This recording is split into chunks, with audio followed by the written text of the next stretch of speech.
Hey, you awesome folks! Thanks for taking this journey of discovery with your guide, Keith Haney. You're listening to the Becoming Bridge Builders podcast, your favorite podcast for everything from racial reconciliation to education innovation, justice reform, and leading change in the 21st century. This podcast is for people who love to be challenged with difficult topics, but want practical solutions to solve these challenging issues. Becoming Bridge Builders makes change possible. Each week on the podcast, Keith invites innovative thought leaders to share how they are building bridges in their area of expertise. You will hear breakthrough ideas and concepts that are changing the world. He's featuring guests who are best-selling authors, leaders at Microsoft, entrepreneurs, leading educators, professors, lawyers, and so many more. Listen in to learn how you can be the bridge to the change you are seeking. And a future worth handing to the next generation. I am your host, Reverend Dr. Keith Haney. Today's conversation sits at the intersection of vision, execution, values, and outcomes. Our guest is Murat, a visionary founder of the ARC, a bold living model for sustainable, resident-driven community. Murat brings a rare blend of experience spanning government, politics, and business, and a track record for turning complex projects into reality. His leadership is grounded in transparency, integrity, and co-creation, where every resident is seen, heard, and empowered. ARC is more than an idea, it's a demonstration. With the right principles and collective effort, people can build thriving neighborhoods that enhance quality of life and serve as a beacon for sustainable living worldwide. Murat, welcome to Becoming Bridge Builders. Thank you so much, Keith. Thank you. Was looking forward to this conversation. We postponed it a couple of times, so now I'm excited. We did. And I was like, we got to get this on. We got to get this recorded. So I'm glad it worked out for us. Yes, perfect. So I'm going to ask you my favorite question. What's the best piece of advice you've ever received? Oof. Yeah, that was. I was at that time. I was an advisor to the mayor of Almaty, the second largest, the largest city in Kazakhstan and the financial capital of Kazakhstan. And I was 28. And I was responsible partially for communication with the population. And, there were like certain things. And I came to, I was young and obviously very inexperienced. And I came to the mayor and there was a moment when things went like, and I'm like, but people complain. and he's like, I tell you one thing, people always complain. That's very true. That's very true. And I was like, interesting. And you have to learn to not let those complaints distract you from especially mission and vision, because exactly. you can be derailed very easily by critics. So. Exactly. And you can get taken away by complaints, and they're just like, the truth is that it's a human nature. I like how Joe Dispenza is putting it. He's like, we are addicted to complaining, to suffering. Yes, right. We like suffering unless we're in the middle of it. Exactly. So I'm curious, looking at your vision behind ARC, you have led government, politics, business, three arenas that are complex in the norm. What moment or insight persuaded you that now is the time to create the ARC? I strongly believe that this is the time from different platforms where I was participating. I strongly believe that we have reached the time in the development or evolution of this planet, of the humanity, of how things are going. Thankful maybe partially to COVID or because of COVID as well, that we have reached the space when people are going to be moving more and more to nature. We finally coming to the understanding there is a gloom of robotics powered with artificial intelligence coming on us. We realize that remote work is something of a normality now. So now a lot of questions are rising about, so what is natural for us, where it's natural to live, right? So like industrial revolution kind of pushed us towards the cities because there were more opportunities and all of those things. now that the new revolution is happening and we're living within it, right? So like this kind of next stage of a human, and I believe that this next stage of human life is connecting, understanding us as a part of a whole and moving closer to nature. And this is when I realized that if we're going to bring our previous mindset, which is pretty much dictated by capitalism, we're by this relocation to nature, we're going to destroy a lot of natural sites. And I realized that first of all, I want to create a space and the home for myself. And whenever I'm going to have kids, which is going to be both like safe and will give them homegrown food and will provide them with a prism of the world through which they're going to look at the world, and they will looking at through a very different kind of regenerative perspective. And at the same time, I want this to become a blueprint for future projects and for this kind of modality of relocation to nature, that we don't have, or all the things that we don't have to do and all the things that we kind of have to do if we're doing that. So it's not becoming a new colonization. Yeah, I like that. So let's dig into that, because I'm curious, when we say that ARC is a beacon, paint us a picture of what that looks like. What's a day in the life of a resident look like, and what you envision this to be? Yeah. Well, at the moment, we have 35 adults and 17 kids. Not everybody live here full time. We're located in Santa Teresa, which is a tourist town, so a lot of people are coming and living. Normally, the days start very early. We wake up pretty early with first rays of sun, which is around 5, 6 in the morning. And then it's like normally mornings are all about like movement classes, and people would go to yoga classes or to whatever, like, martial arts or movement of all sorts. And then we have a school now. We don't call it a school. We call it Center for Conscious Learning. So at the same time, parents are dropping off their kids there. So there are parallel realities happening. We have a paddle and pickle court, so there could be like somebody who would like start already morning games. So this is all before kind of mixture of like when people start kind of working. And I believe like working is people can do it with the computers, like a remote work, or within the ARC, or it's a lot of people who are populating the ARC, and not only as residents but also like coming and going there a lot in the wellness space, so that they create their own experiences. So there is what I see, we're going from structure, which is like 9 to 5, on towards more softer spaces when people don't distinguish anymore that this is my work life and this is my life. Everything is mixed, and not mixed from the perspective of like, oh, I don't have healthy boundaries, but rather mixed from the perspective that this is my passion and I live and I create through me being alive. So therefore there are no days when people are just like, oh, I'm pulling a sledge here. It's more of like, Right. I'm enjoying, and it's just like that's how I just flow through the day. So then normally it's like, yeah, it's a lot of like this kind of creative processes during the day, and then in the evenings we always have so the kids, they're occupying the shala and the event spaces with their classes, with their gatherings during the day. And then in the afternoon, it's like, again, we're coming back with classes and the different concerts or talks.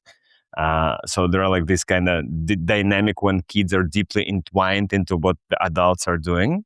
And we're kind of always spending time in the same spaces with an idea of empowering and bringing an example to kids that like, what is a normality, how normality looks like. So my first thought is, this sounds interesting. How does it work economically? How do you give up your house, your car, your job, and move into a place where what you describe is very different than what you're typically used to? Yeah, I think it takes certain, I wouldn't call it a leap of faith. I would call it rather reprogramming and understanding or changing the perception of a normality. And it inevitably comes with educating oneself of like how, or raising questions of like how the norm or conventional way of living has occurred. And then when one understands it, one also realizes that it's unnatural. So then the exit from that kind of conventional way of living is becoming pretty obvious. There's like people normally go like, yeah, I don't want to be part of that anymore, of this system. So that is a leap of faith in a sense, but it's not anymore, because we're not the first space. Like intentional communities have existed for pretty now, like, maybe 3 decades, something like that. So that's when, like, this was an important step towards what is a regenerative village, right? So I believe that was a leap of faith. Now it's just much larger movement. And people still don't have to completely kind of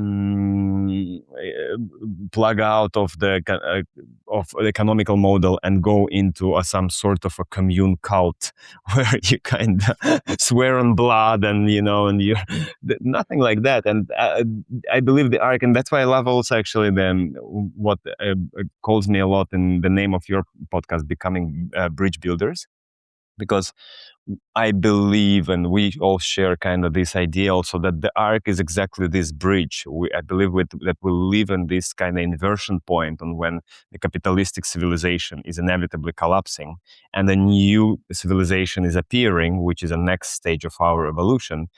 And projects like us, they're exactly those bridges between those two spaces. So like, I believe we're now in this inversion point. So it's technically, if a person is an inversion point, they kind of, that's what, like, raising the awareness of like, do I want to keep like watching the news and seeing how everything is like bad, or do I want to actually invest my energy into building something new and take the power in my own hands and join the group or whatever community or collective of building something that is going to be functioning for my kids? Or I'm going to be still trusting into elected officials and living in an oblivious that they still keep doing something beneficial for the people, You kind of paint an interesting dichotomy, because you have 2 options the way I see the world going right now. One option is, and you didn't really kind of address it, but so we have this AI tech generation where it seems to me like it's less and less about community and more about individualism Yeah. in the tech direction.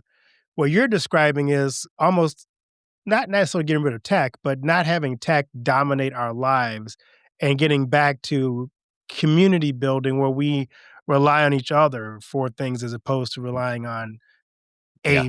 an AI generated something or other. So kind of maybe give me those 2, or are you seeing something different in terms of where you see the? I love this I love this kind of comparison. I tell you one thing. It's so funny, like living here and when seeing how people come here and then they spend some time and then they all go out, not necessarily from the arc, in general from Costa Rica, and like from this kind of space of immense connection with nature and with other people, which is the same, nature and other people, and right, Right. and it's and they everybody has the same feedback. Like people go like, "Wow, this was the most connected, beautiful time of my life." And I really enjoy it. And then that's what like raises the question, right? Like now Costa Rica is on top of the list of like people with relocation. Because I believe people start feeling it, that this kind of separation and fragmentation which capitalism has created for us is something unnatural. And then part of that is also the AI and like, everything that comes out from like scientific materialism. And I think that here it's very important also to kind of not to create one that is opposing another, but as I was saying, like it's creating rather a bridge where technology can be in service to the humanity, right? And I will completely lie to you if I tell you that I'm not using ChatGPT. I do. It's just like, but at the same time, and it's such a huge helper to me. I'm ping ponging ideas a lot, and it's like it's really great.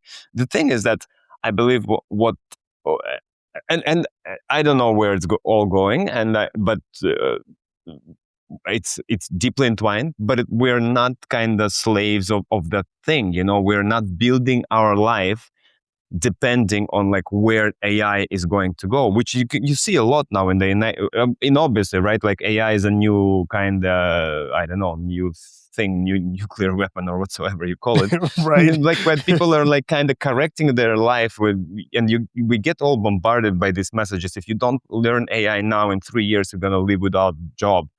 And these people live in this fear that they all have to run and now learn something which nobody still understands. And they're like, daily newsletters of like tons of information. And I've been in that space when it just all started. And I was like, wow, whatever I do, I constantly feel that I'm behind. And I decided to stop it. First of all, I don't read news and watch news for the last 6 years. And now I unsubscribed from everything what's going on with AI. And I'm like, you know what? We have our own thing, and it's like I want to live in connection with nature, and I want to live with the rhythm of nature because I'm part of nature. And AI or whatsoever technology is going to come and serve us, it's going to be great. But I'm not going to make my life according to that. Right. Makes sense. I love talking about vision. Vision is one of my passions, but I'm curious, having a vision is one thing. Building it is another. What are the first 5 milestones required to turn the vision like the arc into an actual community? Yeah, I love this. I was listening to one podcast recently, I don't remember which, and a person said, I really like that we have a lot of system thinkers now, but actually we really need system builders. Right. And I really love it as well. There's another expression. There's like, I don't remember who said it, but it's a very famous one that the world needs dreamers and the world needs doers. But above all, the world needs dreamers who do. And, That's right. and so practical implications, I believe, first and foremost, is to understand your why. And this is a thing that is not many people understand. It's like, why do you want to create a project like this? And it's not from like a perspective of like a business kind of why, define why of your company, what you're solving and whatsoever. It's truly like, what do you as a person, why do you want to go and create an intentional community or a village or whatsoever you call it? Because that is not an easy process. And second one, I believe, is going to be the perseverance, because when you understood your why, creating an intentional community requires enormous effort. If listeners were doing startups and they know how tough it is, so intentional community or like a village is tenfold more complicated, because it's a startup where you also live, where things are happening at the same time always. So and you're sharing the space with people. Just like, in a startup environment, you kind of come to the office, you make it, and you go back, and you kind of have here you have everything. It's all together. So there is no kind of separation in a sense. And at the same time, another thing is, so perseverance would be the second one. So like you have to push because it's going to be tough. And another one is like a personal development, in the sense of we're humans that were untaught, or like, we unlearned how to live together. We don't know that. We don't know how to operate in these environments, and it requires a lot of growth, a lot of understanding, a lot of community.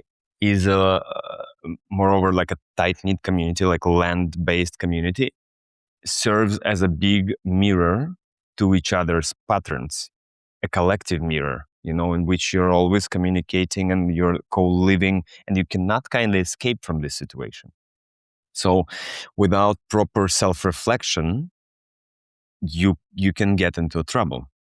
Moreover, if you're a person that is starting the project. Another one, I believe, which would be a practical step, would be really being okay with unknown. And this is, again, not in just a spiritual way, how you're like, same like Joe Dispenza and all of that, which is true, right? It's like being but it's truly being okay with unknown, because from the beginning, how you were planning it till the moment that you're executing it, it's going to be a very different thing, and how this thing is going to evolve, you don't know it. And if you're coming with a rigidity, you're just gonna break, because this is not a real estate development. You're build if you're Right. Yeah. it's a different thing, it's different. It's a living organism and an ecosystem and all whatsoever. And I believe with these 4 you would be already okay. I love that. So here's a tough question because we talk about turning vision into reality.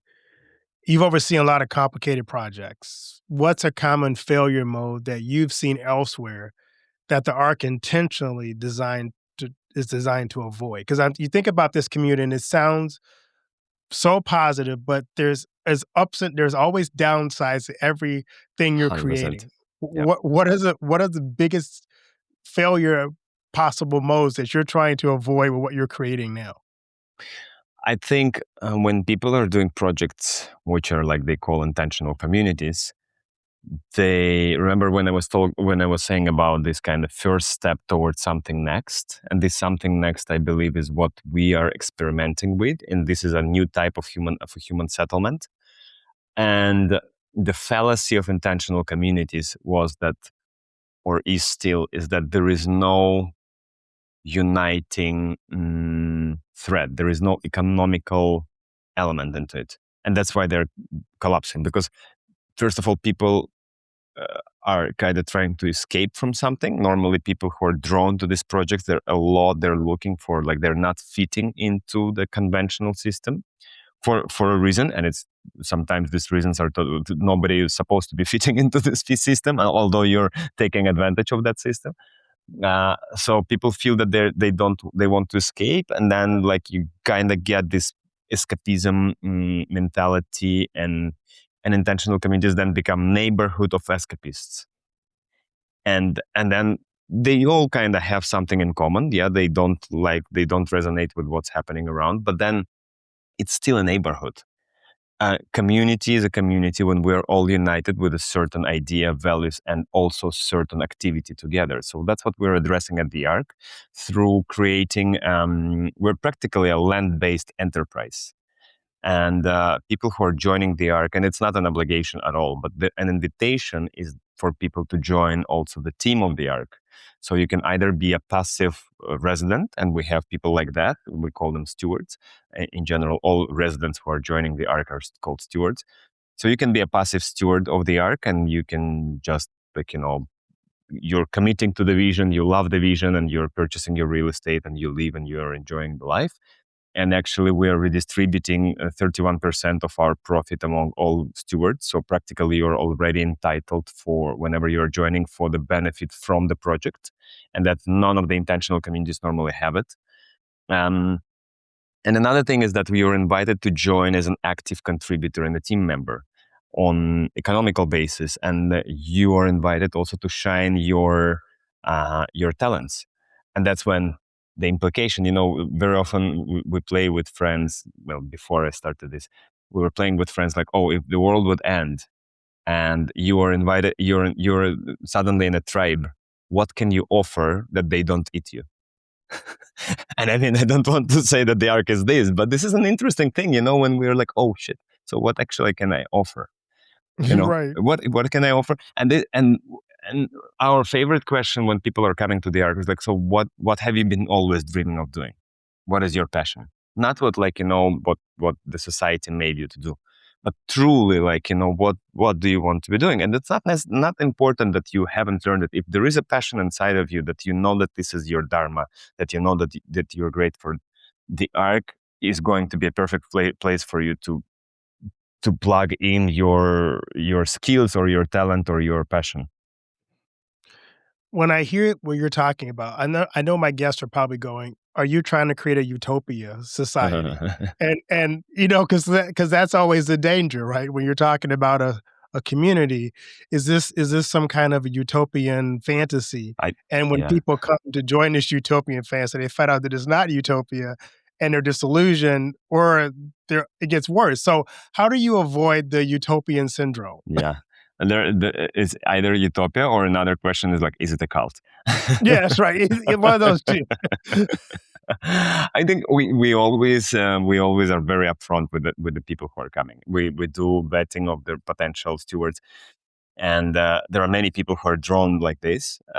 People who could do think that it's a utopia, like end of the worlders and all of that. And we are very cautious with people like this. We're like, that's not who we are. We're just choosing not to pay attention towards the fallacy of the past, rather like pay attention to what we can create together, and not necessarily create together as a land enterprise of the ark, but at the same time like a larger community of all people who want to build a more beautiful world that's possible. And I believe that's it's very much unviewed in the conversations. Normally, the modality, how people are finding us, they're first having an online call with our team, and our team is kind of explaining them very well the concept where all these things are talking through. So, like normally, when people coming to visit already the art, all these kind of ideas are fizzling out. They're not there anymore. I think it's important what you just said, because it made me think of another question. That is, how do you distinguish between a unified vision and uniformity? Because I think that's where it becomes a cult. Hmm. When it's uniformity versus a unified shared Yeah, vision. yeah. I believe it's more of like a larger perspective of the world, right? It's like anyway, we still, as a project, we still, of course, mainly gathering people who believe that we can create better systems, and these better systems, they're rooted in in in a more just relationship between people, and a fairness, and with the relationship with the earth. And and it's not exactly, it's like not a uniformity of like everybody thinks the same. It's rather like we all believe that, we all feel that that's what is true, what is in getting invited to get born, right? And we all feel it. All people in the world feel it to a certain extent, right? That the nature is not taken as an equal stakeholder in the processes. And we all like, yeah, this is true. So how can we make it happen? And how can, like, and that's when, you can have so many different opinions. And like opinions can go from like, yeah, we can actually sacrifice this, or maybe no, people can go to a very like, strong rigidity. And it's like just a very small example, right? The same goes about healthcare and education and economical system. So that's what I believe regenerative kind of economy and regenerative villages are all about. It's just like, how can we create these systems about like repairing or refixing, restoring something. So I work a lot with congregations and churches, and Hmm. every time we talk about vision, one of the things that always comes up somewhere in the conversation is, okay, how do we get this done? So, like, how is art governed? Yeah. Kind of walk me through your structure. Is it a council? Is it a cooperative model? Participating budgeting? How's that? How do you run this whole thing with some kind of a Yeah. skeleton to go on the vision? It was an interesting exploration what to do and how to make it happen. Uh, what is fair and what is uh, invited to get born. And I started the arc. We don't have investors. I started the arc myself. So this was one of the first decisions of like us maintaining freedom rather than, not to create any extractive mentality. Uh, the arc is governed by the team. The team is so far led by the founder, who is me. Later on, my role is going to get transitioned towards the chairman of the board of stewards. But so far, for the next 3 years, I'm going to function as a CEO, as a founder. And later on, the operational, executional kind of decision making responsibility is going to be transitioned towards the general manager of the village. Uh, so we are not a democracy in a sense. We are not like majority decides. We are implementing sociocracy when you operate by circles, but this sociocracy is implemented by the team. And that's what an important thing that I said is like that the arc is governed or managed by the team. It's not managed by the stewards. Stewards are participating in this, and there is a informing process and updates and everything. But there are people who are in charge of executing tasks. So intentional communities very often is like, let's gather together, and John, you're gonna be cutting timber, and like, and people are just like, and then John stops cutting the timber because he's having a bad day, and nobody is cutting the timber anymore. It's a very simple example. But it could be an important example. It could be an important. If there's no timber, you're really cold. Exactly. Then it's like, the whole system is collapsing because now somebody is having a bad day. Whereas like I saw that, and that's where I believe also this kind of bridge building is that the villages, the way they're of the future, or this like regenerative settlements of the future, they have to be operated as enterprises. They have to be financially successful. They have to be at the same time successful on like sociologically and all of that, like on so many different layers. But somebody has to be running the show, right? And people normally who are joining, in some very romantic idea, you would have like, oh yeah, everybody who's going to join is going to participate on. But then you're dealing with people who are purchasing real estate. They want certain services. We're a bridge from people who are living from the cities to nature. So if it's very naive to expect that people are going to jump over the bridge and be like, oh, I never cut timber in my life. Now I'm going to take an axe and going to cut timber for all my village. And then there are like also another very naive examples of people thinking that their economical sustainability can be resolved within the community. Now I always dreamt of baking the bread, and now I'm going to be making bread and selling the bread to all the community. Now then the person realizes that it was a beautiful Instagram picture, and in the reality, baking the bread, it's a daily job that is not very well paid back. And you actually, by providing it to 80 families daily, you cannot sustain yourself. So people are like, there is a lot of projection and daydreaming about how this is going to look like. And if one as a founder or as an executor of the project is building the success or the sustainability of the project on daydreams, that's a path towards a collapse. So therefore, we are creating this blueprint to invite people who want to create the same. Like, how can you make it through the team? At the same time, team can also be stewards. But then our relationships, when you're entering into the team, they're different. You're not anymore playing out with an idea. No, you have a list of responsibilities. You can be fired. You're going to get compensated for what you're doing. This is your job now. You're becoming a part of the team. The whole depends on you now. And if you're not ready for that, that's cool. Just enjoy the life of the village. But if you want to give, and this can be made by hours, by results, by whatsoever. Some people go like, and I just want to volunteer. Go ahead. Some people participate and they're closing very important positions in the whole, So that's how we see that that this is going to be executed. And again, this is an experiment that is for now lasts for between 4 and 5 years, the arc.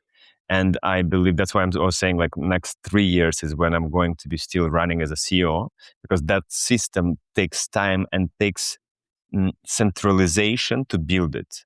Because if you and I don't mean that like it's an authoritarian system when there is one person deciding. It is still decided, and there many opinions are taken into consideration. But there has to be like, guys, we're going to go this way. Somebody has to take a responsibility for the decisions. Yeah, good. Anytime you talk about relationships, there are going to be disputes. I'm curious, what's your dispute resolution approach and process? It's a good question, because I never realized before I was asking myself a lot that, like, and I was like, and even talking with the same ChatGPT, and I was like, challenge me about all those things. And it was challenging me a lot about like conflict resolution. And it's just like, you have to have the conflict resolution mechanism in place. I'm like, yeah, okay, so tell me, what is the conflict resolution? And I was reading before, and everything is so vague. And I was like, can somebody give me an exact example of like, Sarah has fought with John. What is the process there? What is the step-by-step process? And I realized that as much as a lot of people like to talk about it, there are very little like SOPs in place. Okay, when this happens, we're taking out this book, and that's how we go step by step. And this is an important point, because I can't stand. I don't know if you can say bad words, and I can't say bullshit. Can't stand bullshit by nature, and if something is vague, I feel it, and like if somebody is trying to sell me something which is just a lot of beautiful words, like I immediately smell that this is a UN policy, and I'm like, I'm not buying that crap. So there you go. so far, what we came up with is, first of all, every 2 weeks we're having an alignment circle between all of us, and what we have discovered that the best is working is this kind of circles conversation system, when there is always a third person participating. Doesn't matter if there is a conflict between groups, or it was like one-on-one conflict or disputes or whatsoever, but there is always a mediator, and the mediator is normally, so far this is me, and we see that this position has to be later on resolved by either by the board of stewards or by the management team. So there is somebody with a kind who's holding the truth about how we operate as a collective, which could be, I wouldn't say a judge, but it's more like mediator in the process. And there were situations like, we had a situation when somebody built a water tank, and this water tank was pretty high. And the person next to, like, on the next property, they were not happy, and the conflict started appearing, and I had to intervene. And we went into. I was like, yeah, we have we have architectural guidelines according to which we have certain height, which is allowed by law and by our internal rules, and we measured it, and this tank was 1 meter lower than our architectural guidelines. So the person who was building was not kind of breaking any kind of law, any law or regulation or anything. But the person next to it they were not happy because it's still high. But we were like, yeah, but we all signed up that this is so, like, that's Right. the question is, like, if somebody is not breaking something. So it's not that, like, the conflict, everybody went out happy from the situation, but the conflict doesn't exist anymore because there was a reasoning voice behind. Right. That makes Yeah. sense. This is a fascinating conversation. I'm going to ask you my other favorite question, though. What do you want your legacy to be? I really like to remove myself from any conversation about myself because I believe there is I stick to believe, and I love that you're talking now. I'm excited even more about this conversation because I love that you said, like, you're talking a lot with churches, and I believe that my personal belief is that we all are the universe, and we all are God. I call it the universe, just like to remove the word God, because I believe it has so much programming already, that word. So I call it the universe, but we can say God. And I believe that everything is God, and we all are God, right? Like, we all are this kind of physical reality of this energetical field, which is the self-organizing intellect. And we all are here, just a representation of it.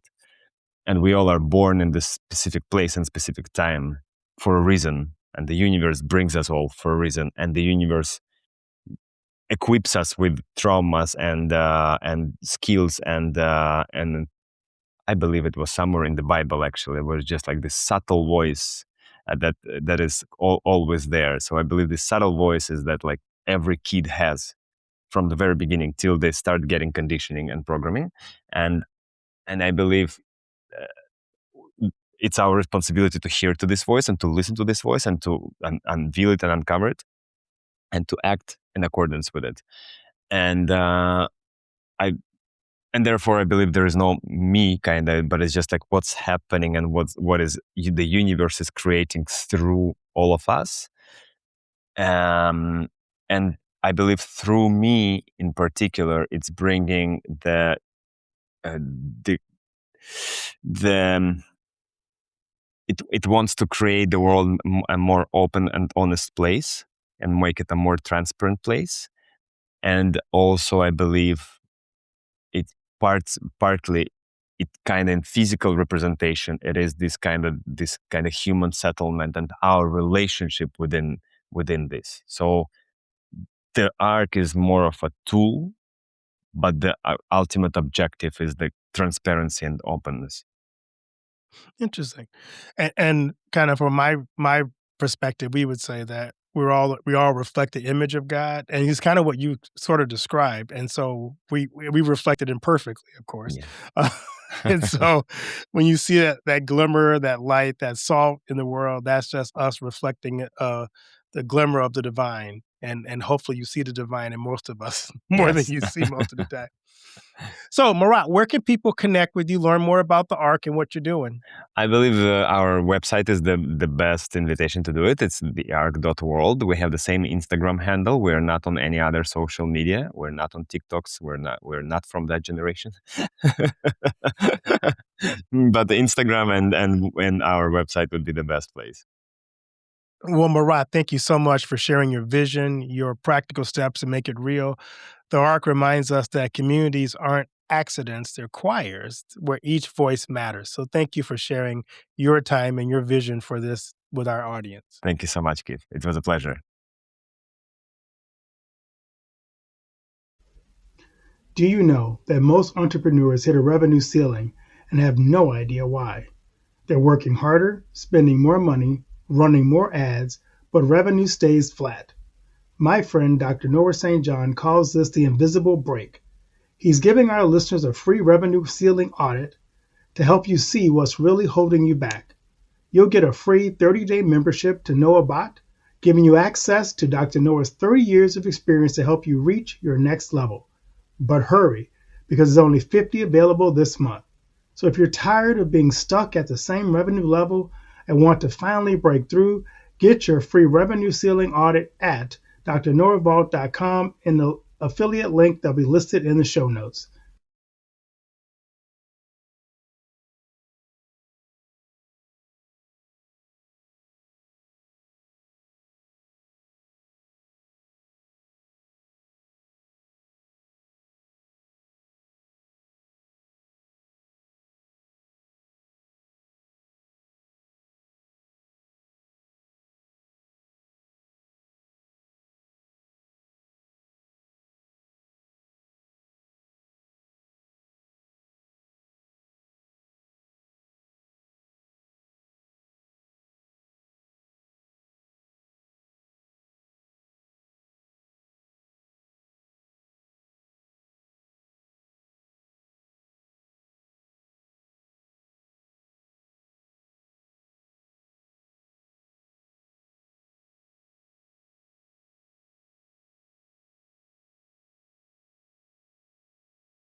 Thanks for listening to Becoming Bridge Builder. If you enjoyed this episode and want to help support the podcast, please subscribe and share it with others. Post about it on social media or leave a rating and review. To catch all the latest from me, you can follow me on Instagram at bkeithhaney and on Getter and Twitter at RevHeadpin. Thanks again and tune in next time.